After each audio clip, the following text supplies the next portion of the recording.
අසංකත ධාතුව. ඒ කියන්නේ සංකතයක් නොවේ. හේතුන් හටගත් දෙයක් නෙමෙයි. ඉතින් නිර්වාණේ ලක්ෂණ රාශියක් තියෙනවා. ඒ නිර්වාණයේ තියෙන හැම ලක්ෂණයක්ම හඳුන්වන්නේ මේ සංකතයන්ට අයිති ලක්ෂණ නොවේ.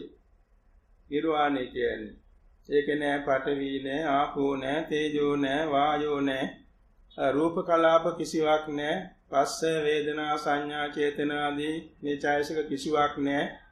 ඒ වගේම ආවර්ජන චිත්තේ විඥාන චිත්තේ සම්පටිච්ඡන චිත්තේ ආදී චිත් කිසිවක් එහි ඇත්තේ නෑ. ඒ තියෙන්නේ ශාන්ත ස්වභාවය.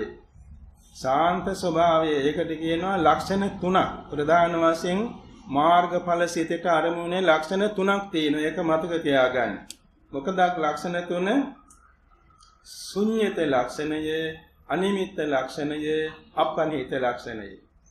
ශුන්්‍යත ලක්ෂණය කියන්නේ සත්ත්ව පුද්ගල වශයෙන් ගන්න අරමුණක් නැහැ. ඒකයි ශුන්්‍යත කියන්නේ. අපනිහිත කියන්නේ ආශා කරන්න කිසිම අරමුණක් නැහැ. දැන් මේ තුන් ලෝකේම තියෙන ආශා කරන දේවල් ආශා කරන අරමුණක් නැහැ. කන්නාවට අරමුණක් නැහැ. ඊළඟට අනිමිත්ත ලක්ෂණය කිව්වේ හැඩවරුකම්, උසමිතිකම්, වර්ණකම් මොනක්වත් එහි ඇත්තේ නැහැ. ඒ නිසා සටහනක් නැහැ. ඒකට කියන අනිමිත්ත ලක්ෂණය කියලා. ඒකට දිශාවක් නැහැ. ආවල් දිශාවේ තියෙන්නේ කියන්නේ බෑ. ඒ වගේම ශරීරයේ ඇතුළතද පිරිත කියන්නත් බෑ.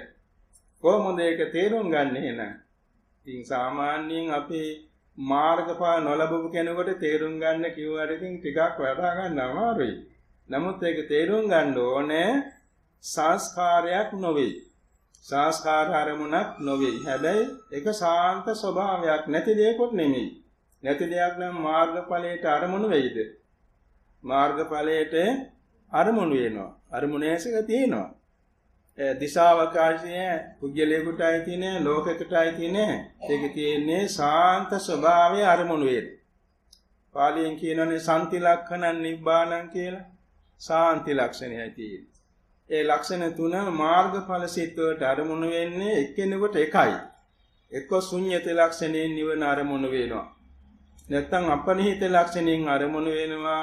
නැත්නම් අනිමිත්ත ලක්ෂණයෙන් අරමුණු වෙනවා. ওই ලක්ෂණ තුනෙන් තමයි එකකින් අරමුණු වෙන්නේ. ඒ අරමුණු වෙන්නත් ඒ මාර්ගඵල ලබන මේ ආර්යයන් වහන්සේගේ සිතේ තියෙන ඉන්ද්‍රිය තුනකට අනුවයි.